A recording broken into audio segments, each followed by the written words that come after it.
एक बार एक convent school में एक प्रतियोगिता रखी गई और उस प्रतियोगिता में बाहर के स्कूल के बच्चे भी पार्टिसिपेट कर सकते थे। तो उनमें से एक बच्चा ऐसा था जो मिड डे मील से आया था, जो गरीब घर से था, कुछ हमारी तरह रहा होगा। उसने भी उस प्रतियोगिता में भाग लिया और जब क्वेश्चन पेपर आया तो वहाँ पे लिखा था कि आप सबको अपने अपने सपने इस आंसर शीट पे लिखने हैं कि आप ज़िंदगी में क्या बनना चाहते हो, आप ज़िंदगी में कैसे बनना चाहते हो।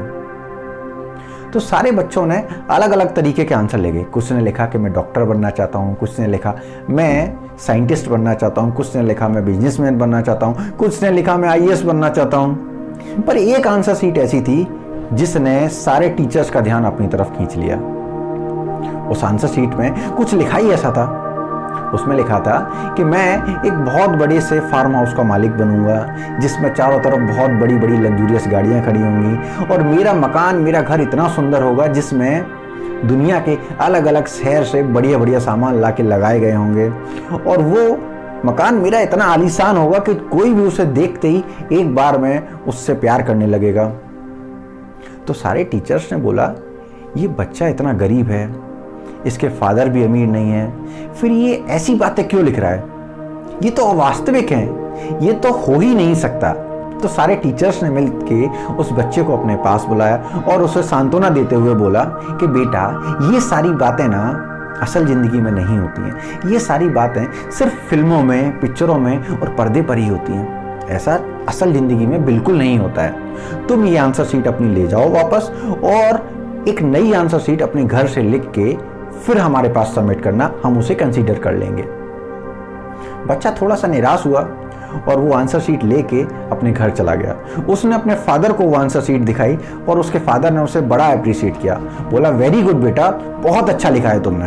बेटा बोलता है पापा लेकिन टीचर्स तो मुझे बोल रहे हैं कि ये सपना अवास्तविक है, ये पूरा नहीं हो सकता।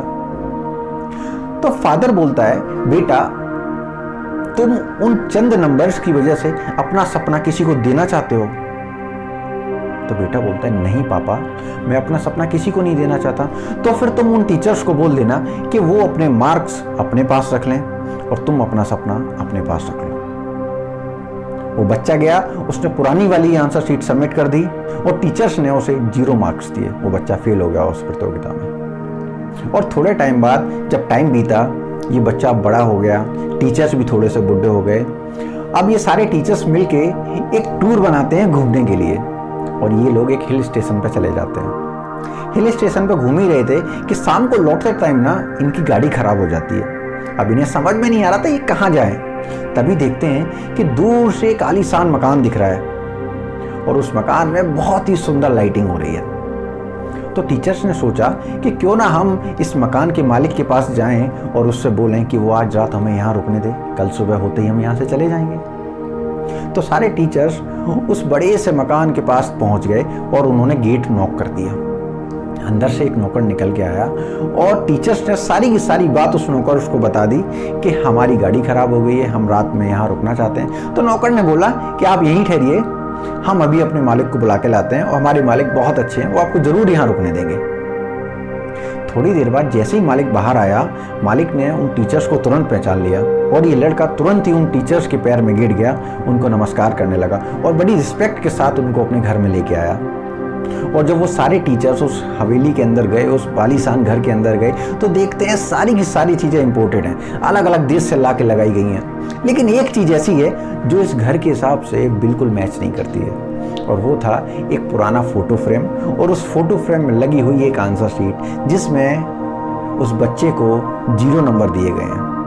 तो सारे टीचर्स ने पूछा कि आखिर ये कौन सी आंसर शीट है और ये ऐसी लगाने वाली चीज़ तो नहीं लग रही है जो तुमने इस अपनी मेन दीवार पे लगा रखी है। तो बच्चे ने बताया ये वही आंसर शीट है जो मैंने आपकी स्कूल की प्रतियोगिता में लिखी थी, जिसमें आप सब ने मुझे फेल कर दिया था क्योंकि आपको लगता था ये सारा सपना अवास्तविक है, ये काल्पनिक है, ये पिक्चरों की बातें हैं, ये असल जिंदगी में नहीं होती। लेकिन ये सारी बातें मैंने अपने पिताजी को बताई तो मेरे पिताजी ने बोला कि तुम अपना सपना चंद नंबरों के लिए देना चाहते हो, तुम अपना सपना चंद नंबरों के लिए बेचना चाहते हो क्या? तो मैंने बोल दिया पिताजी मैं अपना सपना कभी भी नंबरों के लिए नहीं दे सकता। और मैंने अपने पिताजी की बात मानी और अपना सपना आपको चंद नंबरों के लिए नहीं दिया और मैं अपने ड्रीम्स को फॉलो करता गया, इसलिए आज मैं यहाँ तक पहुँच गया। तब सारे टीचर्स को बड़ा खराब लगा। उन्हें लगा कि अगर ये बच्चा हमारी बात यकीन कर लेता तो वाकई में ये कभी इतना बड़ा आदमी नहीं बन पाता। तो मेरे भाई, यहाँ दुनिया में ना लोग आपका सपना छीनने के लिए बैठे हैं, ये आपको डिमोटिवेट करने के लिए बैठे हैं, ये आपको नीचा दिखाने के लिए बैठे हैं। जब भी आप कुछ अलग करने की सोचोगे तो यहाँ लोग हैं जो आपको बोलेंगे कि यार इतना बड़ा सपना नहीं पूरा हो सकता। थॉमस अल्वा एडिसन को भी कितने लोगों ने मना किया था कि ये बल्ब नहीं बन सकता। राइट ब्रदर्स को भी कितने लोगों ने मना किया था कि ऐसी कोई मशीन नहीं बन सकती जो हवा में उड़ सके। तो मेरे भाई, आप अपना सपना ना किसी को भी किसी भी कीमत पर छीनने मत दो, क्योंकि ये आपका सपना है, ये आपकी जिंदगी है, ये आपकी लाइफ है। इसे बनाना सिर्फ और सिर्फ आपकी जिम्मेदारी है, दूसरा कोई इसके लिए जिम्मेदार नहीं हो सकता। तो मेरे भाई, अपने सपनों का पीछा करो और वो सारे ड्रीम्स पूरे करो ना जो आप जिंदगी में करना चाहते हो। चलिए मेरे भाई, फिर मिलूंगा आपसे किसी नए वीडियो में किसी नए टॉपिक के ऊपर। तब तक नमस्कार।